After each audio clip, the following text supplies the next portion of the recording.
Hello friends, एक बहुत ही interesting question का जवाब लेकर मैं आपके पास आया हूँ। आईवीएफ में हम खर्चा कम कैसे कर सकते हैं? आप आप अपनी तरफ से ऐसा क्या कर सकते हो कि जिससे आपका खर्चा कम हो आईवीएफ में?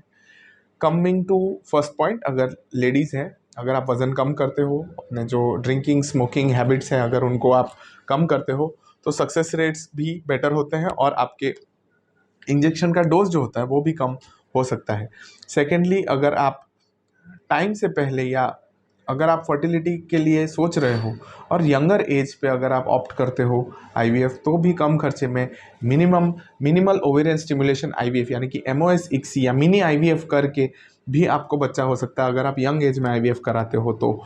सेकेंडली, अगर आप इंजेक्शंस की क्वालिटी पे जाइए अगर एचएमजी इंजेक्शंस यानी कि human menopausal gonadotropin injections use करते हैं अगर रिकॉम्बिनेंट एफएसएच के बदले में, तो भी बिकॉज ये जो रिकॉम्बिनेंट एफएसएच जो आधुनिक तकनीक से बनाया जाता है इसलिए ये महंगा होता है, और जो HMG human menopausal gonadotropin injection है वो बेसिक इंजेक्शंस होते हैं और इजीली अवेलेबल भी हो जाते हैं अपने इंडिया में, इसीलिए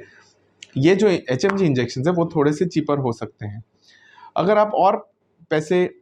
के हिसाब से अगर बचत करना चाह रहे हो तो आपको बेसिकली अपने जो व्यसन है तंबाकू बीड़ी सिगरेट ये कम करके बंद करके एक हेल्दी लाइफस्टाइल अगर आप अपनाओगे तो वहाँ खर्चा भी कम होगा, जो आप खरीद रहे हो और व्यसन कर रहे हो वो भी कम होगा, और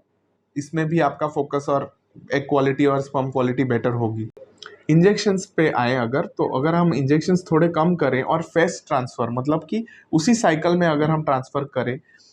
तो जिसमें इंजेक्शन और दवाइयाँ कम कंज्यूम होती हैं, अगर आपका प्रोजेस्टेरॉन लेवल नॉर्मल है तो बिल्कुल हम खर्चा कम कर सकते हैं आईवीएफ में। थोड़ी सी टेक्निकल चीज़ें हैं एम्ब्रियोलॉजी में जहाँ पे हम कम मीडिया यूज़ कर सकते हैं या कम, बट आई डोंट थिंक कि वो उस हिसाब से बचत करनी चाहिए। कई आईवीएफ सेंटर्स कैंप्स करते हैं और बैचेस में आईवीएफ करते हैं, यानी कि 7 8 10 आईवीएफ साइकिल आईवीएफ के पिकअप साथ में करते हैं, जिससे कि मीडिया हम वी कैन बैच इट, और कम खर्चे में अगर लैब चार्ज हम आपका कम करके ट्राई कर सकते हैं तो भी ज़रूर आईवीएफ का खर्चा कम हो सकता है।